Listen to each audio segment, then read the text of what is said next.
Hello, class. My name is Andrew Fernandez, and I chose to discuss for this week's discussion about the First Amendment. It has been hotly debated over the years, from kids wanting to wear certain clothing to school to music groups getting in hot water over political comments. So, discuss the concept of the First Amendment rights and how they either apply or do not apply to a real world issue. And the real world issue that I will be speaking about is the Black Lives Matter movement. So, speaking out against a popular opinion is the First Amendment right in the purest of forms. That in itself carries significant weight. And on a larger scale, the fight against this movement in turn became a greater stance against Black Lives Matter. The counterattack of All Lives Matter or Blue Lives Matter versus Black Lives Matter became messy and intertwined semantic session of freedom of speech. And so now I'm going to discuss a little bit about what I've learned about freedom of speech through this unit. So freedom of speech in the First Amendment does allow for individuals or a group of individuals to criticize the government. And the First Amendment protects you from the government, giving you a reaction to what you believe, or for this example, the Black Lives Matter movement. You are protected from the government, but you're not protected against those who may not believe in what you believe in. And so, for example, when people were countering with All Lives Matter, Blue Lives Matter, they had the same right um, to freedom of speech as you do for Black Lives Matter. Private companies do have the ability to fire you and have their own, standards and their own consequences.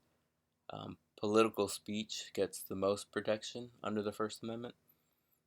Something that we learned about in this chapters is called preferred position, where any law or regulation or executive act that limits political speech is almost always struck down by the courts. Um, we saw an example of this through Brandenburg versus Ohio in 1968.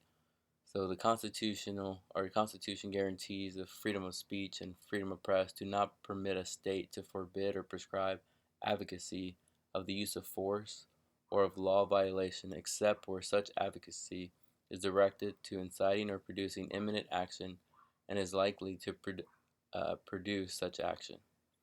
The First Amendment does not protect a person who shouts fire in a crowded theater.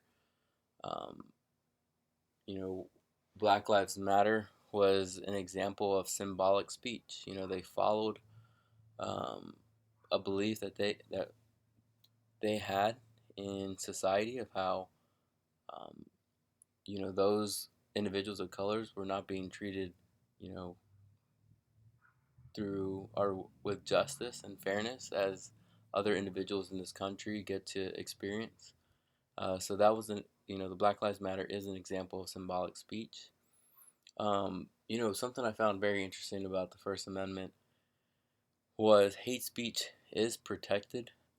Um, you know, uh, to me, that's something that I'm going to rely on my classmates to.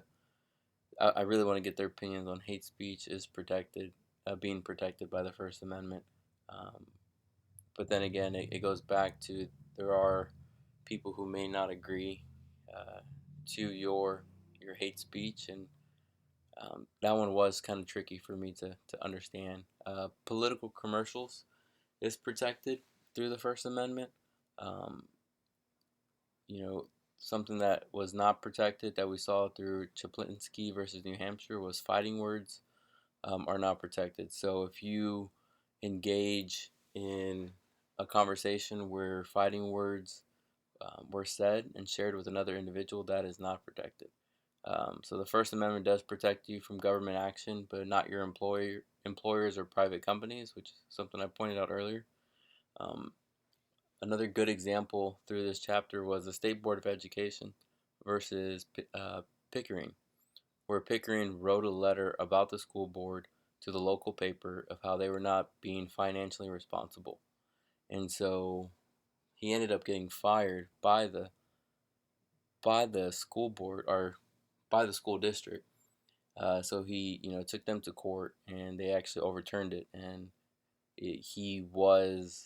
um, he was provided his job back. And the reason why he was provided his job back, because the education system, the school district, is a government entity, and so um, his words about the school board are actually protected because it's criticism towards the government. Um, so I thought the Black Lives Matter movement was um, an example of symbolic speech, and their rights were protected through the freedom of speech and the First Amendment. But yeah, great first few weeks, and looking forward to hearing your thoughts on the First Amendment.